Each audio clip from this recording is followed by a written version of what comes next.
everybody. Welcome back to another edition of Getting to Know Grey 17. We are here with another first one.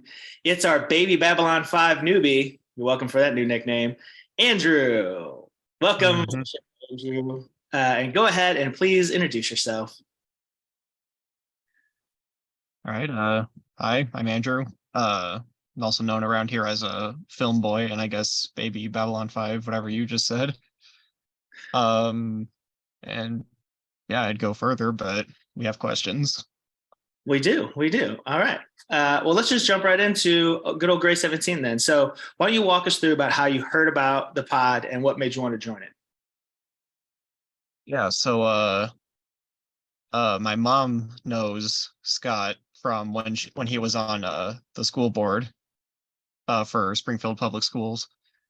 And she's still Facebook friends with him, and so she saw his post about wanting hosts that was like a mix of people who have seen Babylon 5 and people who have not. I have not seen the show, and she told me about it, and so I thought I was interested in it, so I messaged Scott myself, and yeah, here I am. So you hadn't heard about it before. Now, again, being film boy, what drew you to Babylon 5? Just a love of sci-fi or anything in particular? What about Babylon 5 made you want to join? Oh, well, yeah, I'm a fan of sci-fi, big into Star Trek, just the original series. I'm trying to work through the Next Generation right now.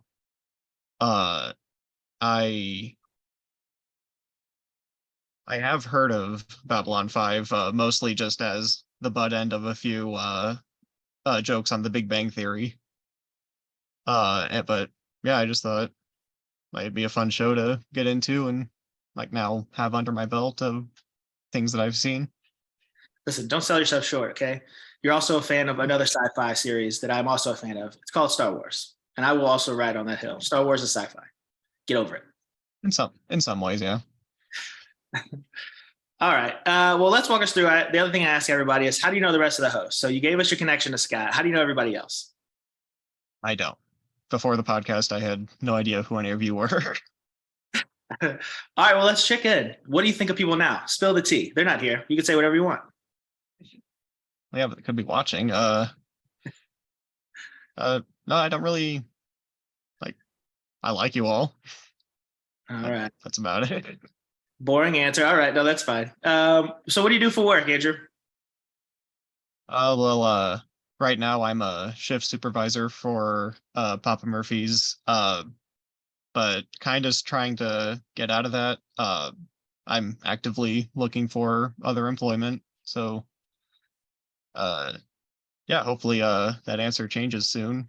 Might be getting a new job soon. Who knows? All right, you heard it here, folks. If you're hiring, if you're looking for a good young lad who's willing to put in the work, loves Kubrick and Star Wars, Star Trek, only the original series, and can make a mean pizza pie, not his first choice, hit up Andrew. Feel free to email us at grey17podcast@gmail.com. Okay, so when you're not slinging pies, which, by the way, I used to manage a Little Caesars, so I have familiar knowledge with working with pizzas. It has its pros and its cons. Before we move on, what's your level of I'm sick of eating Papa Murphy's pizza are you at right now? I mean, like I do get a significant discount like with my position there, but no, I don't actually get it as often as people might think. Like maybe once every 2 weeks or so. Are you not getting the 5-finger discount? What's going on? That's the whole point. People who work in food, listen, let me just say this right now. As someone who has worked at many different levels and many different, basically fast food restaurants, the only perk, the only benefit of working there is eating for free. In fact, my very first apartment when I moved out, I basically subsisted on just Little Caesars and whatever fast food joint I was working on. So if you're not taking full advantage, Andrew, please start eating a bunch of Papa Murphy's pizza. And if not, give me a bunch of Papa Murphy's pizza because, I'm also tired of paying for groceries. So when you're not slinging pies, Andrew, and you're not on the message boards talking about Stanley being the greatest director that's ever lived, what else do you like to do for fun? Oh, well, yeah, aside from being known as Film Boy, I do have a variety of interests. I'm a big fan of pro wrestling. I watch pretty much Mostly just AEW, of course, WWE, and occasionally Ring of Honor. I haven't really had time for that yet, but yeah, that I'm a huge comic book nerd. Favorite series is Spawn. Oh, Andrew. Yeah, Andrew, a lot of people are always surprised by that and answered by that. how have we never talked about this? Do you see this right here? Let me point. These are all Spawn compendiums, right? So there's, Oh, okay, I see it now. and then I don't know if you can see here above me. This is a Gunslinger Spawn issue. I have every issue in the run. Andrew, how have we never talked about this before? I actually have right here. It's a little hard with the blur, but Oh, Spawn issue 1, signed by Todd. Andrew, I also have a #1 signed by Todd. I don't want to throw it in your face. I'm going to since you busted out. I saw it was a 9.6. I have a 9.8. That's all I'm gonna say. But how have we not talked about this before? It's incredible. Are you reading all the other series? Are you reading Gunslinger, Scorched? Are you reading all the other ones? Yeah, King Spawn, yeah. Yeah. Fantastic. All right, we're gonna circle back to this. All right. So do you karaoke at all? I do not. See, I kind of wish. So you're a little more reserved. You're a little quieter. Mhm. I really, really was hoping when I asked this question, you were going to say, you know what? It's my favorite thing to do, and I highlight every weekend down at whatever, and I karaoke, and here's my go-to jams. However, since you have gone the route I think most of us would have assumed, I still have to guess that when you're either alone or in the shower or not alone in the shower, whatever, what song are you jamming to the most? I will not confirm or deny that, but like this might sound like a weird answer, but Mrs. Robinson by Simon and Garfunkel. Mrs. Robinson by Simon and Garfunkel. That was a fantastic. I mean, it's a great song.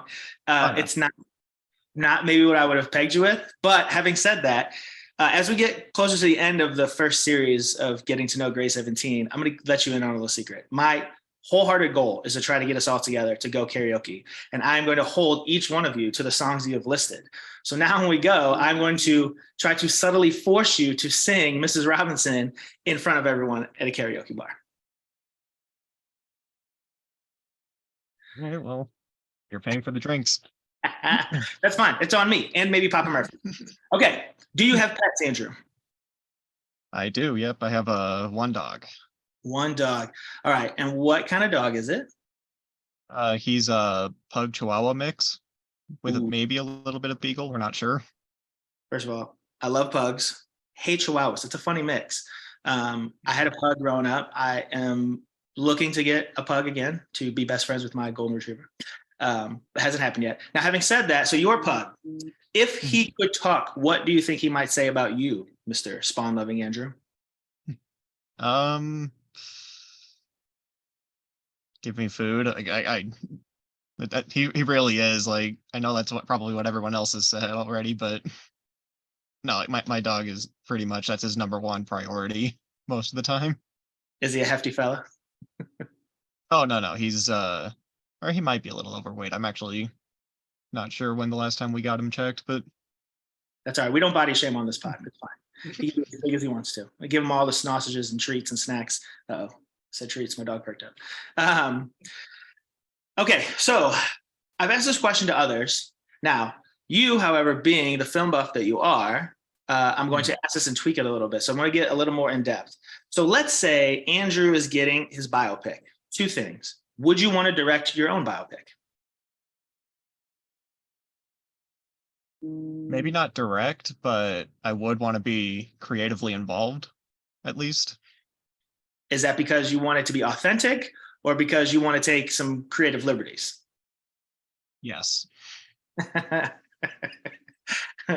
Okay. All right. What genre is your autobiography in? Is it just a regular bio movie or what are we working with? Probably just the standard biopic. Okay. Some drama, some comedy. Oh, some drama and some comedy. All right. I like it. Okay. So what actor is playing Andrew on screen, or in a performance for the Oscars, are you playing yourself? No, Jason Mewes. Jason Mewes? Are you? Do you have to? Is Kevin Smith have to be involved? Do you have please tell me you have a hefty, bearded, long-haired sidekick. I do have a long-haired sidekick, but his beard's a little patchy. But sure, yeah, Kevin Smith can play him. Okay, listen. First of all, I need you to step up that game. You have to get a silent pop. Now, I would volunteer myself as a hefty bearded man. I just need to grow out the hair. And I think the problem is going to be the silent part, but we can work it. We can workshop it. So, all right. So if you're not directing, but you're creatively involved, and good old Jay is up there on the screen playing you. Now, you're, again, a big director guy. Who is helming this thing? I feel like trying to think now, like some good directors of biopics. They don't have to be just a biopic. You be whoever you want. Who's your? I mean, we know you're in love with Kubrick, but he's not coming back from the dead to direct your movie. Right. Who's next? Unfortunately.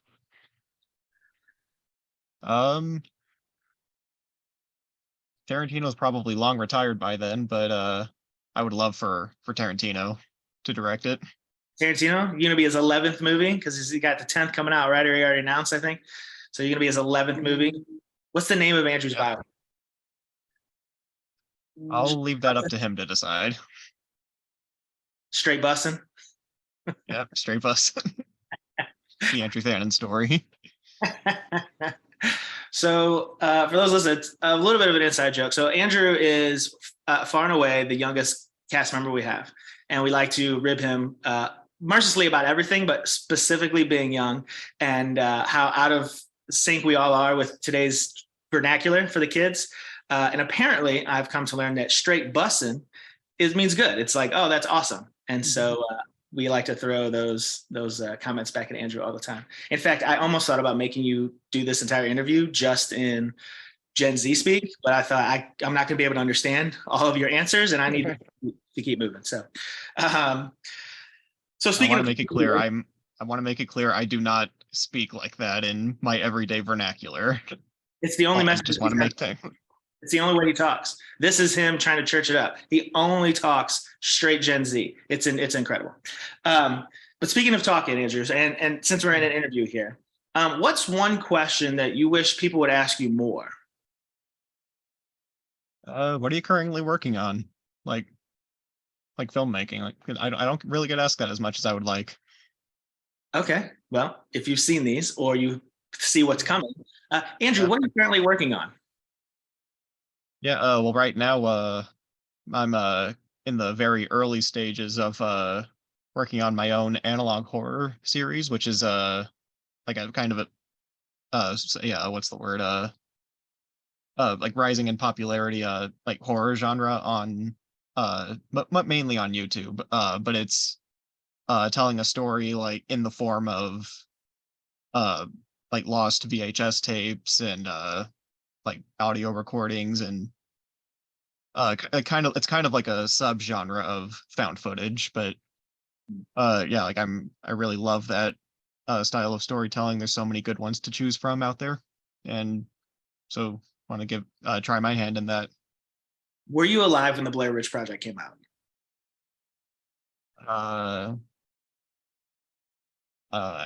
A year at the most. I was a year old. Do you remember that movie at all? No. Okay. I have seen it though, and it's very good. So would that be considered found footage, or that would be considered analog? More of what you're talking about. That's found footage. Analog horror is more like a like random VHS like recordings of like news broadcasts and things like that. Okay. So can we expect to see these on YouTube anytime soon? I don't know about soon, but eventually, yes. All right. So be on the lookouts in all of our socials and on this page for Andrew's analog horror coming soon, TBD. Okay. So if you wish people were asking you what you're working on more, what do you wish people would ask you less? There's not really many questions that I wish people would ask me less. I don't really get asked these kinds of questions anymore. But like those really asinine like icebreaker questions that people ask you at like church youth group, like, oh, if you were an ice cream flavor, what would you be? And like I hate those kinds of questions. Okay. Skip the next question then I think. If you were an ice cream, no, not that one. If okay. So what's something you dislike that most people seem to actually enjoy? Fast and the Furious. I could not agree with you more. So I saw the first movie in theaters when it came out. At the time, it was awesome. I was like, wow, that's really cool. And it was really grounded and whatever. I just saw the trailer for the last one at the Super Bowl. And They're literally in space now. it's insane. It's insanity. Yeah. I don't understand it. I've never gotten into it. I don't, but I also should say, talking about films, I didn't really get into action movies like that. Like I don't particularly enjoy just, I don't know, shoot 'em up, bang, like the popcorn traditional kind of action movies. I never really got into that. So probably also explains why I don't like that movie or that franchise. But all right. Well, how about something vice versa? Now, obviously, there are quite a few Kubrick haters on our show. I'm not one of them. I enjoy most of his movies. But what's something that you like that most people dislike? Also, let me say too, most people don't dislike Stanley Kubrick. Most people generally regard him as a very prolific and gifted filmmaker. So don't listen to Scott and Blake. Just do your own thing. He's not even my favorite director, honestly. Well, what's something you like that most people don't? A lot of those well, I guess since we're still talking about movies, a lot of those like mid 2000s superhero movies, like specifically like Ang Lee's Hulk movie from 2003. I actually really do like that movie. Part of it is because I grew up on it, but I do think there are things in that movie to enjoy. So are you also talking about like the Fantastic Four movies with Jessica Alba and Chris Evans? Yeah, I do enjoy those. They're not good, but Okay, so obviously I'm a fan of a certain comic book publisher in the movies. Those are, even when they came out, man, those are pretty tough to watch. I will say that. Pretty bad, pretty bad. And now that we've got an overabundance of superhero movies, it's really hard to. I'll tell you, it's hard to go back. I enjoyed the X-Men movies when they first came out. I mean, I was like, oh my god, the X-Men are one of my favorite, groups and some of the individual characters. So I was super pumped when they came out. I was like, oh, this is fantastic. And now where we've come, going back and watching them, it's a tall order, I would say. Yeah. All right, so you're a very creative person, which is awesome. Now, are you a reader? Outside of occasionally, yeah. because I do include comic books because I feel like a lot of people don't because they get a little hoity-toity and they're like, oh, unless it's a novel, blah blah blah. And I go, you're missing an amazing layer of storytelling if you're just ignoring comic books. Right. Anyways, okay. So if you're a reader, do you think you would be a writer? Is that something you're interested in doing? Probably not. I'm not like because like writing a screenplay and writing a book are like two completely different things. Sure. Like the book, you have to like describe everything, whereas like with a screenplay, you just kind of got to get like the main points across, and then everything else, it's all up to the director, set design, cinematographer. You got a bunch of people working on like trying to tell one story, whereas if you're writing a book, it's pretty much all on you. So yeah, that's I have no interest in writing a book. Okay, so scratch the book. Screenplay, yay or nay? Screenplay probably. If I would like to maybe do something on the death of Rasputin, Okay. like some form of, I guess you could consider it alternate history. All right. I'm into it. Did you see, what was it, the latest Kingsman movie a few years ago, I think?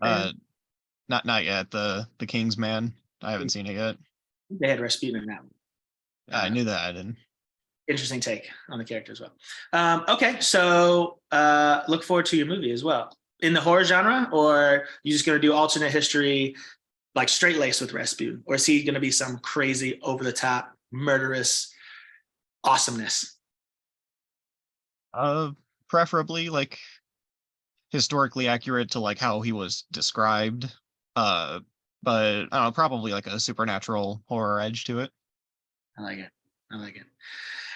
All right, Andrew, listen, your life is awesome as is. Again, Baby Babylon 5, slinging pies at Papa Murphy's. However, I'm going to give you a little chance of a lifetime here. Let's say you get to switch places with any one person, either current or in the past, for just one day, though.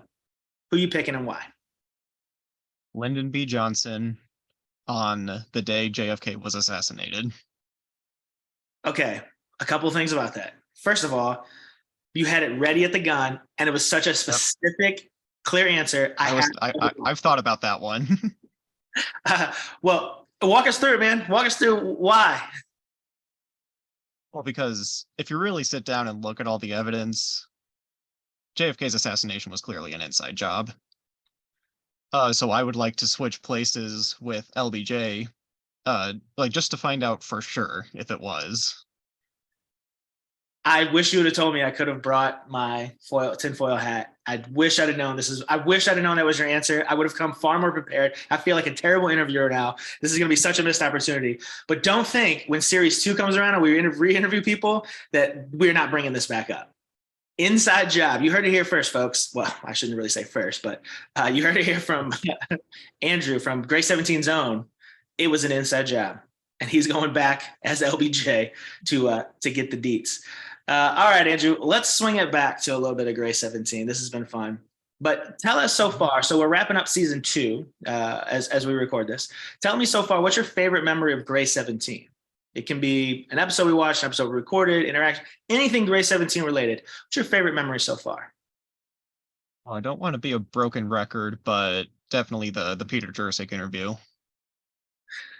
Okay, look, I mean, most people have said it. I obviously agree. It was a fantastic interview. It was amazing. Again, I've said it before. I'll say it again. I only wish we could have waited, or hopefully he comes back after we get through some more episodes, because now there's so much more to talk about. Mm-hmm.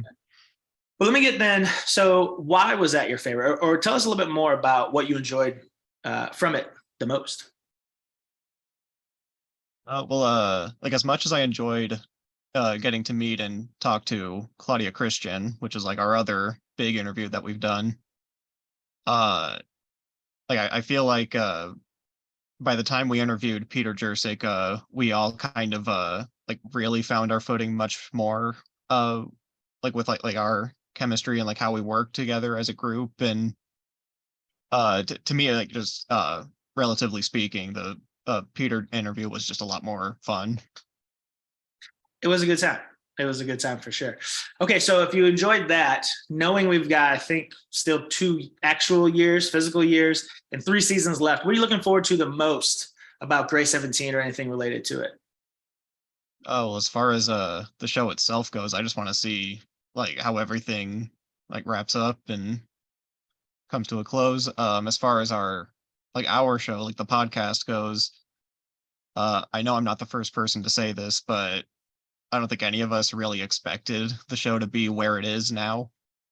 Back when we first started this, coming up on a year ago, give or take. So really, I'm just because like I didn't even think we would be already meeting 2 of the major cast members. But at this point, I'm just excited to see what else we do.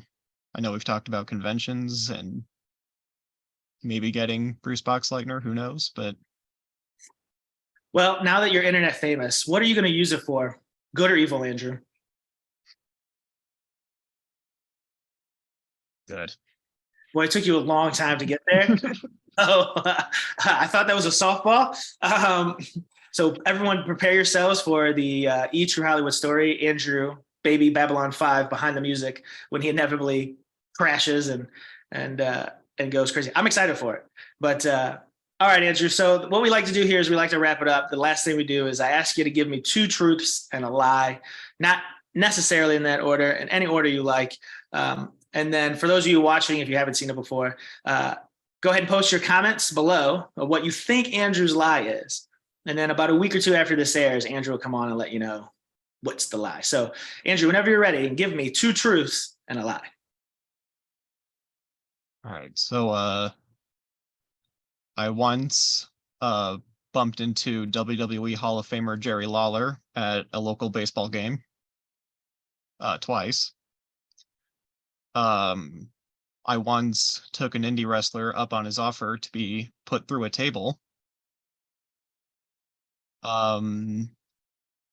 And one time we decided to go sledding with my cousins, and the snow had been completely iced over, and I almost killed them by letting them go too early.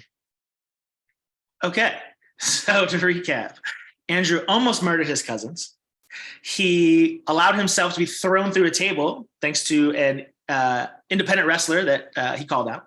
And he bumped into Jerry the King Lawler twice at a local baseball game. Yeah? Yeah. All right, folks. Whichever one you think is the lie, post in the comments below. Andrew, I meant to ask you, since you did mention wrestling and you brought it up again in your 2 truths and a lie. So I'm an old wrestling fan. I have stopped watching since. I feel like most dudes get into a wrestling phase anywhere from like 8 to like 16, 17. Some of them carried on, some of them don't. But I feel like everyone goes through a phase. Now, when I was going through, it was the height of the Monday Night Wars. RIP WCW, my favorite. Were you a fan of WCW? I wasn't watching. Okay, so I'm actually relatively recent to getting into WWE or in wrestling in general. I started watching about a couple years ago. Okay. So, but I am aware of the Monday Night Wars and WCW and ECW, all those. Have you gone back and watched any? So I will say this: Peacock's got the WWE library now. They've got all that old stuff on it. They've got the old matches. They've got the old pay-per-views. They've got a bunch of the movies. Have you checked any of that out? Not yet. I'm still trying to figure out like what order I should watch them in, because I know a lot of those kind of tend to intersect, and like even now you got like Raw and SmackDown, and they like tend to like what's the word, crossover. Okay, I'm going to give you some stuff that I think you should watch just in general, and then when you catch up, we can talk about the good old days. The last thing, it wasn't on here, but since we're talking wrestling, who's your favorite wrestler, either current or all time? Current, well, if we're talking about like AEW, Any of them. just that. Okay, so all-time favorite, probably either Chris Statlander or Danhausen. I don't know if you're aware of Danhausen. I'm not, but I respect the fact that you didn't go like super big name. You know what I mean? Like I don't know, a Roman Reigns current guy, or Daniel Bryan, or drop back and I hate Roman. You know, Sting was always my favorite, but again, I don't know. Although he was AEW for a while, wasn't he? He still is, yeah. Okay. So go back and check out his WCW stuff, his glory days when he was the Crow. I do plan on it. Or even before that, when he was tag team partners with the Ultimate Warrior. Great times, great times. Okay, well, let's wrap this up. Usually the 2 truths is the end. We went a little extra with the wrestling, which I'm not mad at. So I appreciate you coming on. It was great allowing the rest of our fans to get to hear you, get to know you a little bit better. It was also a joy talking to you. Before we go, though, it's your chance with the mic. Anything you want to say, any ending thoughts, anything you want to scream out, now's your chance. Mic's yours. I don't really have anything to say. If I'm allowed to self-promote, I do have my own YouTube channel. Feel free to check it out. It's just my name. Just if they can find it is it like at Andrew Thanen? Like, how? I mean, shout it out, man. I'm not sure. You should just be able to search my name on YouTube and it should come up. But all right, well, you see it right there, Andrew Thanen, right at the bottom. You can see his name. It's it's spelled out right here. All right. Anything else? Any other last shout outs? Any swipes you want to take at a co-host? Anybody? I mean, this is your chance, man. Microphone's all yours. People step on you all the time. This is your solo shot with the mic. Scott and Blake, you are 100% wrong about Kubrick. And shout out to my number one fan over in Norway, who explicitly said I was his number one fan in his review. See, there you go. Look at that. There you go. All right, Andrew, I appreciate you coming on. Everyone watching, I appreciate you guys watching. We've got one more. I haven't, by the time this airs, you will have seen everyone except for Scott should be the last one. He should be the next episode. So we appreciate you watching these. As always, we're part of the Gray 17 network here. So our flagship show, Gray 17, a Babylon 5 podcast, is where you hopefully know us from. Or if you're just catching us, feel free to head there and watch all of the episodes currently available. We've got some other content. We've got some Star Trek content on there. We've got some Last of Us content. So it's a bunch of good stuff. Again, we're on all of the socials, so hit the like, subscribe buttons down here on YouTube. Go look for us on Facebook, Patreon, Instagram, all of it. I think we're on TikTok now, I heard. I don't know how that's going to work, but okay. Otherwise, again, thank you so much for watching. I have been John, and with me has been Andrew. And we'll see you next time. Thanks, everybody.